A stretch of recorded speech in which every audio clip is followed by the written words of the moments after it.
વિદ્યાર્થી મિત્રો નમસ્કાર. તો બધા વિદ્યાર્થી મિત્રોનું હું ઓજા ફાલ્ગુન તમારું ઓજા ક્લાસીસ ચેનલમાં સ્વાગત કરું છું. તો વિદ્યાર્થી મિત્રો ચેનલ પર પહેલી વાર આ ચેનલને સબસ્ક્રાઇબ કરી દેજો, બેલ નોટિફિકેશન હિટ કરી દેજો જેથી આવનારી વિડીયો તમને ઝડપથી મળે. તો વિદ્યાર્થી મિત્રો આજે ધોરણ 10 રહ્યા છે. તો વિદ્યાર્થી મિત્રો આપણે તમને સેક્શન ડી અને સેક્શન સી ના આપ્યા હતા. આજે વેરી મોસ્ટ આઈએમપી પ્રશ્ન સેક્શન બી માટે આપવા જઈ રહ્યા છે. સેક્શન બી છે જે તમારું 18 માર્ક્સનું છે, તે આપણે આજે તેના આપણે આઈએમપી પ્રશ્ન આપવા જઈ રહ્યા છે. સેક્શન બી છે એમાં આપણે 18 માર્ક્સ કઈ રીતે લાવવાના છે તેની વાત, રાઈટ મિત્રો. વિડીયોને લાઈક કરવાનો છે, ચેનલને સબસ્ક્રાઇબ કરવાનું છે, વિડીયો તમારા મિત્રો સુધી શેર કરવાનો છે.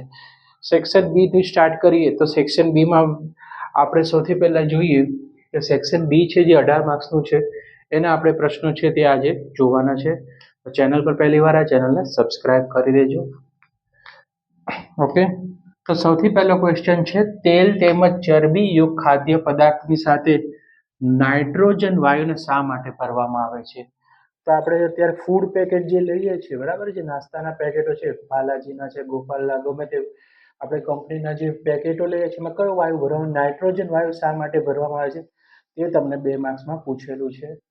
પછી છે વેરી મોસ્ટ ઇમ્પોર્ટન્ટ ક્વેશ્ચન છે, અધાતુના કોઈ પણ 4 તમારે ભૌતિક ગુણધર્મ જણાવવાના છે.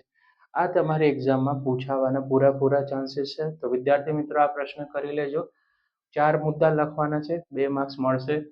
પૂછાઈ ગયેલો છે અગાઉ. ધાતુના કોઈ પણ તમારે કેટલા મુદ્દા લખવાના છે? 4 ભૌતિક ગુણધર્મ જણાવો. Very most important, right. ધાતુ અને અધાતુના ગુણધર્મ અને તફાવત ખાસ કરીને જજો તો તમને ફાયદો રહેશે. તટસ્થીકરણની પ્રક્રિયા પણ કરી નાખજો. પછી માનવ ઉત્સર્જન તંત્રની આકૃતિ દોરવાની છે.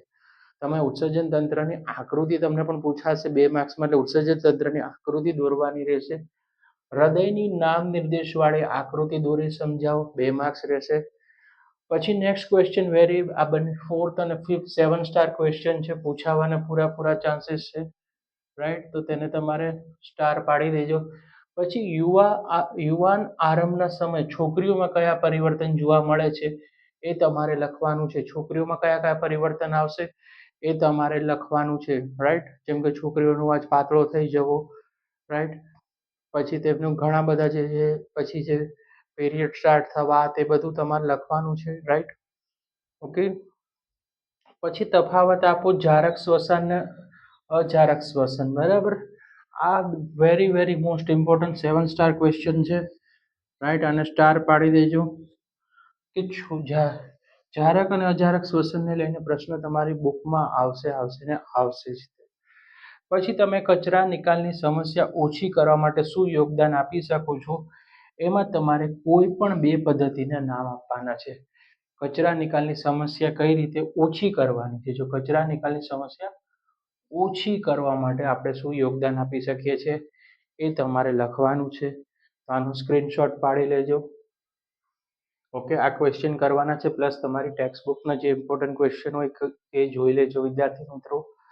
આકૃતિ ખાસ કરજો, આકૃતિ આવશે. હૃદયને પૂરેપૂરા ચાન્સીસ છે. પાચન તંત્રનો પ્રશ્ન કરી લેજો. પુરુષનું પ્રજનન તંત્ર, સ્ત્રીનું પ્રજનન તંત્ર, ગર્ભાવસ્થા અટકાવવાના એસિડ અને બેઝનો તફાવત કરી લેજો, એ પણ પૂછાશે. નેક્સ્ટ ક્વેશ્ચન લખી નાખો, એસિડ અને બેઝનો તફાવત.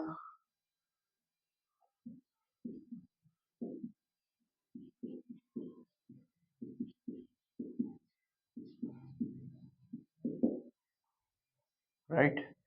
પછી નિવસન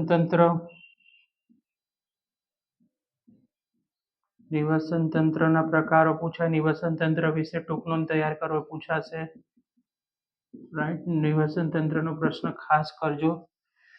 ઓકે, તો આનો સ્ક્રીનશોટ પાડી લેજો.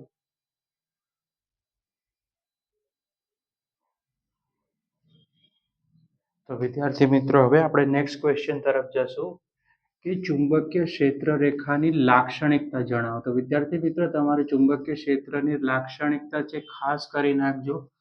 મોસ્ટ આઈએમપી ક્વેશ્ચન છે, તમારે ખાસ કરવાનો છે. આ પ્રશ્ન પૂછાશે, 100% પૂછાશે. માનવમાં લિંગ નિશ્ચયની ઘટના સમજાવો. લિંગ નિશ્ચયન છે ખાસ કરજો. 110% પૂછાશે. લિંગ નિશ્ચયન છે તમારે ખાસ કરવાનું રહેશે, ઘટના વિશે સમજાવવાનું છે.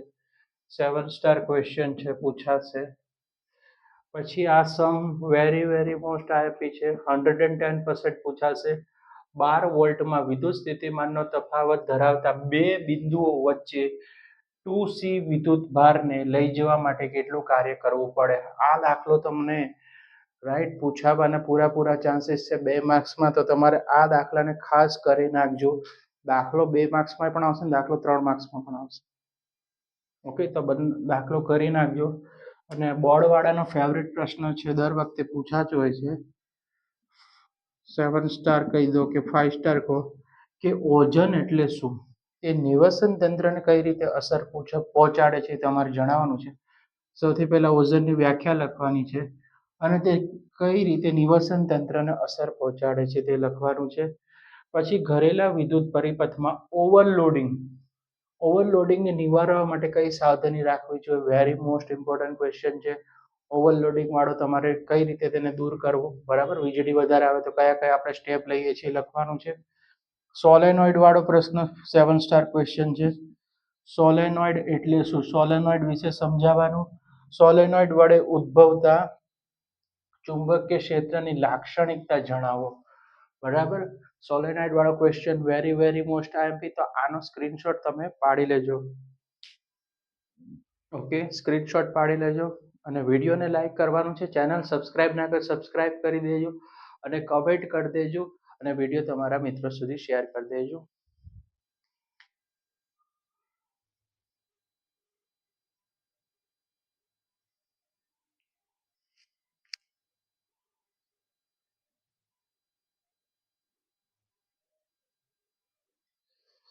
તો વિદ્યાર્થી મિત્રો, હવે આપણે નેક્સ્ટ ક્વેશ્ચન તરફ જશું. રાઈટ, તો તમારે 2 માર્ક્સમાં તફાવત અને દાખલા છે તે કરી નાખજો, બરાબર. મેં તમને કીધા એસિડ બેઝ, ધાતુ અધાતુ, પછી જીવ વિઘટન જીવ અવિઘટનીય કચરો. રાઈટ, ધમની અને શીરા ખાસ કરજો, વેરી મોસ્ટ ઇમ્પોર્ટન્ટ છે. રાઈટ, જે તમને હું કહેવા માંગુ છું, ધમની અને શીરા તમારે પૂછાશે ને પૂછાશે. 17મો ક્વેશ્ચન વેરી મોસ્ટ ઇમ્પોર્ટન્ટ, કાલે પૂછાવાના પૂરા ચાન્સીસ છે. ધમની અને શીરા, જારક અને અજારક, બરાબર. ને હૃદયની આકૃતિ તો આવશે જ તે. પછી એક વિદ્યુત બલ્બનું રેટિંગ 220 વોલ્ટ અને વોલ્ટેજ છે અને 100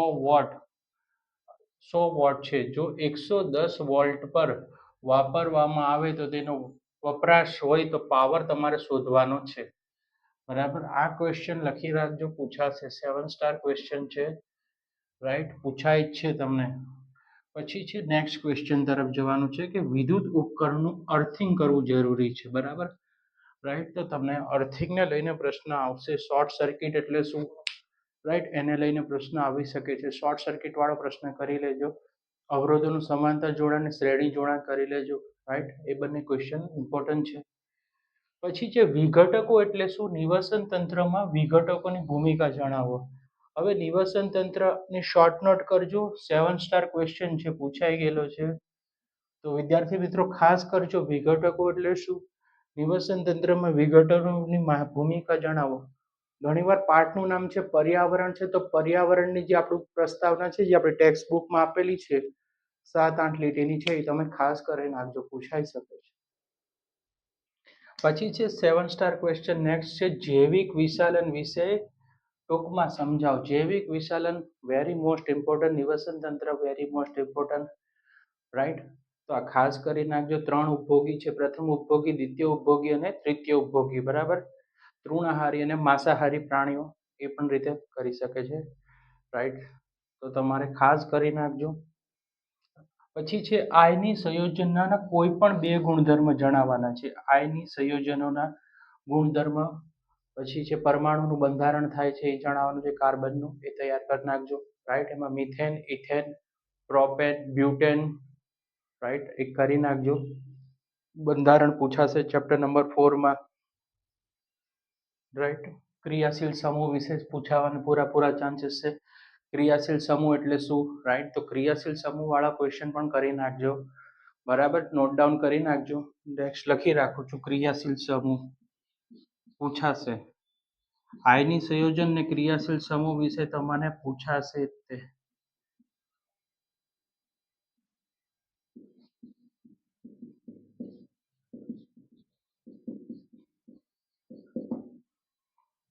રાઈટ.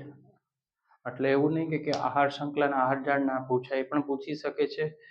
રાઈટ, તો આ પ્રશ્ન ખાસ તૈયાર કરજો. થર્મિટ પ્રક્રિયા અગાઉ પૂછાઈ ગયેલો છે, 7 સ્ટાર ક્વેશ્ચન બોર્ડમાં પૂછાઈ ગયેલો છે. થર્મિટ પ્રક્રિયા વિશે નોંધ લખો, તમારે ખાસ લખવાની છે. થર્મિટ પ્રક્રિયાનો પ્રશ્ન કરી જજો. ઉષ્માક્ષેપક અને ઉષ્માશોષક પ્રક્રિયાનું એક એક ઉદાહરણ જણાવો. આ બંનેના તફાવત પણ પૂછી શકે છે, ઉષ્માક્ષેપક અને ઉષ્માશોષકના પ્રક્રિયા. રાઈટ. પછી છે ક્રિયાશીલ સમૂહ વિશે ટૂંકમાં લખો. તો આમાં તો બહુ બધા સેક્શન બી માટે બહુ બધા ક્વેશ્ચન છે વિદ્યાર્થી મિત્રો, પણ આ 25 ક્વેશ્ચન આપણે આપેલા છે એ બધા તમને વેરી મોસ્ટ ઇમ્પોર્ટન્ટ છે. તો આ 25 ક્વેશ્ચન ફટાફટ તૈયાર કરી લેજો. વિડીયો શેર કરી દેજો. વિડીયો પસંદ આવે તો લાઇક શેર અને સબસ્ક્રાઇબ કરી દો. વિડીયો તમારા મિત્રો સુધી શેર કરી દેજો. કમેન્ટ કરી દેજો વિડીયો પસંદ આવે તો. દાખલા છે જે મેં તમને જે 3 દાખલા આપ્યા છે એમાંથી કાલે એક દાખલો તમને જોવા મળશે. આકૃતિ છે કીધી છે એ પૂછશે. તફાવત તમને કહી દીધા છે. આમાંથી તમને 25માંથી તમારે 9 ક્વેશ્ચન લખવાના છે. બે માર્કના 9 પ્રશ્ન છે, તો તમને 5 થી 7 ક્વેશ્ચન તમને બેઠા જોવા મળશે. સેક્શન બી ના ક્વેશ્ચન ખાસ કરી લેજો. રાઈટ. તો આનો તમે સ્ક્રીનશોટ પાડી લેજો. વિડીયોને લાઇક અને ચેનલને સબસ્ક્રાઇબ કરવાનું ભૂલતા નહીં.